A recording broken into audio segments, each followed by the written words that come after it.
welcome back to Food Prep Guide. The cabbage is ready to harvest. I've actually already harvested some. I've been working on it throughout the week, putting up different coleslaw starters and freeze-dried cabbage and all of that.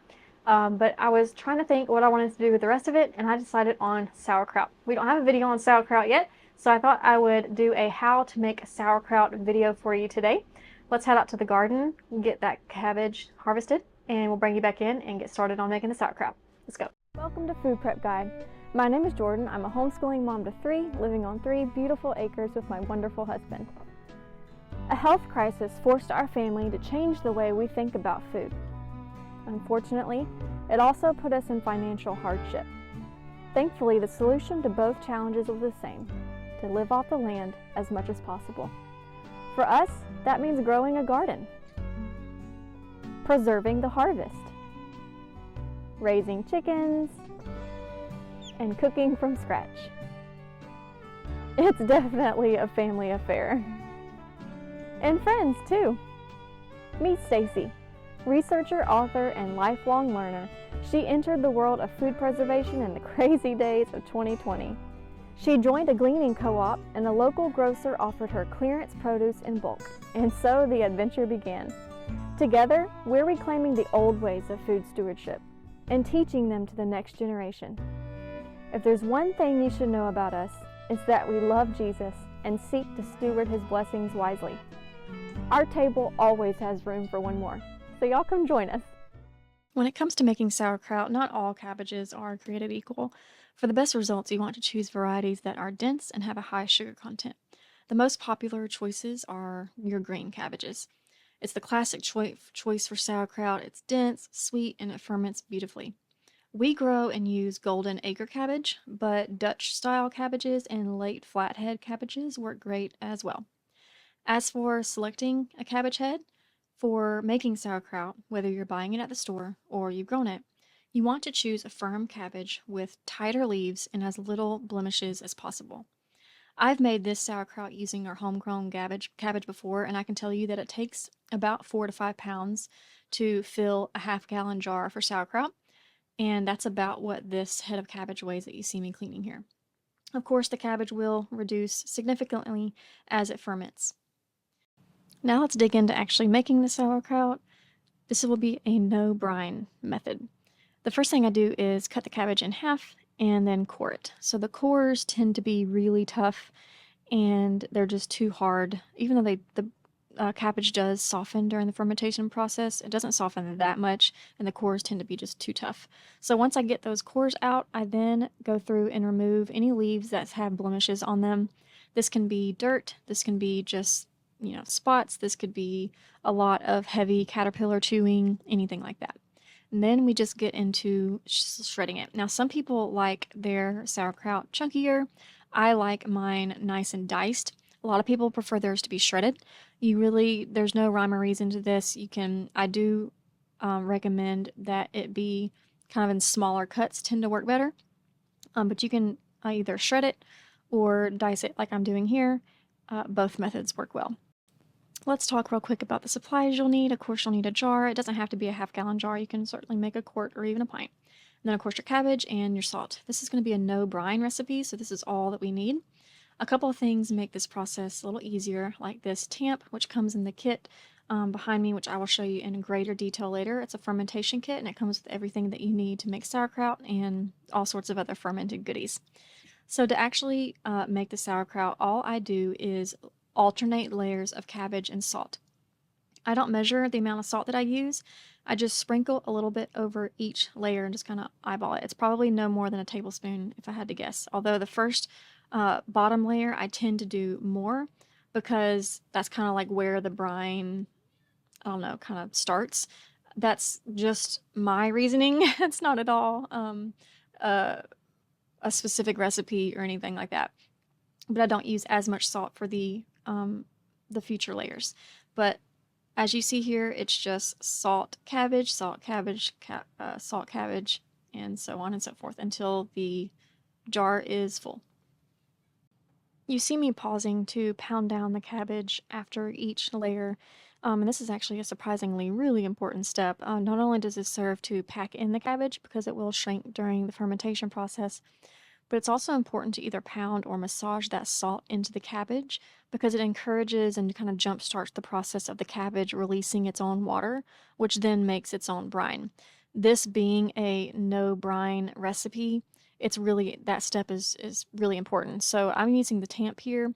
Some people put they salt their cabbage in their bowl before they put it in the jar, and they take their hands and they literally massage that salt into the cabbage, and that's another excellent way to do it as well. I've seen plenty of people do it that way, but I am just using this tamp method to just kind of really stomp down that cabbage, and it seems to work well enough for me.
Next, we need to get the jar finished up. So I'm going to be using this Mason Tops fermentation kit. It has everything we need to make the job pretty as simple as possible.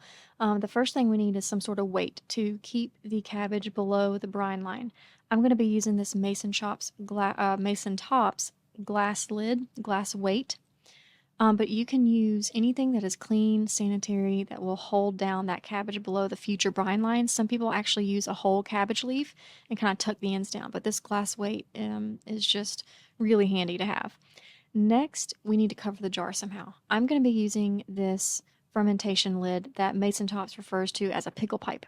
It's a one-way silicone valve that allows gases to escape while preventing air from entering, which eliminates the need for manual burping. You can use a regular lid placed loosely on the jar, but you would need to remove it and let it air out, or burp as they call it. You would want to do that daily, if not twice daily, morning and evening. I'm just going to screw the ring on here, and we will be placing it in a cool, dark place and let it ferment for a few weeks. But we'll talk more about that at the end of this video. For now, I wanted to show you what the water line looked like after just 2 hours. I'm trying to move it around here so that you can see that water line where it is. After just 2 hours, it had already created this much brine. So using the no brine method, you do want to keep an eye on the finished product and make sure that the cabbage is creating its own brine. If it doesn't create enough brine to completely submerge the cabbage, that's okay. We'll just do what I'm doing here and top it off with water. So this was approximately, maybe 4 or 5 hours, and it still had not produced enough brine to completely cover it. But as you could see, I only needed about half, that was a cup, but I only used about half of it. And that's all we needed to submerge the brine. I'm going ahead and picking out any pieces of cabbage that stuck to the jar because we don't want any chances of mold. Now it's just a matter of time. So I'm going to date the jar with a dry erase marker so that I can easily wipe it off later. Today is June 10th at the time of filming this, so I'm going to write 6/10. And the reason why I want to write the time is so I don't forget how long it's been since I made it. So sauerkraut, the amount of time that it takes to ferment properly and get to the point where you like the taste of it can vary. Some people like it super, super sour. Some people don't like it super sour. But you still want to wait at least 2 weeks before testing it to decide if it's at the tanginess level that you want, because it takes about 2 weeks to ferment. From what I understand, it ferments faster in warmer environments. I have no experience with like warm versus cold environment and all that. So from what I'm just taking that off of like research and books I've read and stuff. So in my house, I'm gonna check on it after about 2 weeks, and the kind of two things that you want to look for to determine if it's properly fermented is the cabbage to be completely wilted. And you see how it's nice and bright green? That bright green color will fade and become really pale, almost like a pale yellow. And then we want all of this salt to, it's going to draw out all that moisture, and we want it to be completely covering the level of the cabbage. So I'm going to be looking out for that. But that's why we have the weight there, so I'm not too worried about it. But those are the two things to look for to know that it's properly fermented. You'll also see little bubbles, you know, rising up.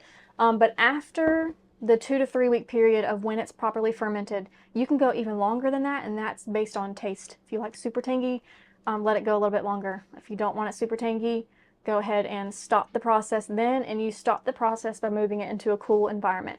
A lot of people have root cellars, like a cold basement. We don't have a whole lot of areas here that are pretty cool, so I'm considering putting this in the fridge whenever it is done. But I'm also considering possibly testing out a closet that it's in my daughter's room that stays pretty cool.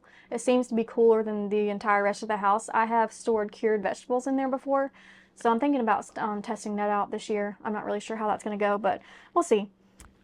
Okay, that is it for today. Quick and easy way to preserve your cabbage using a quick and easy sauerkraut recipe. We'll see y'all next time. Bye.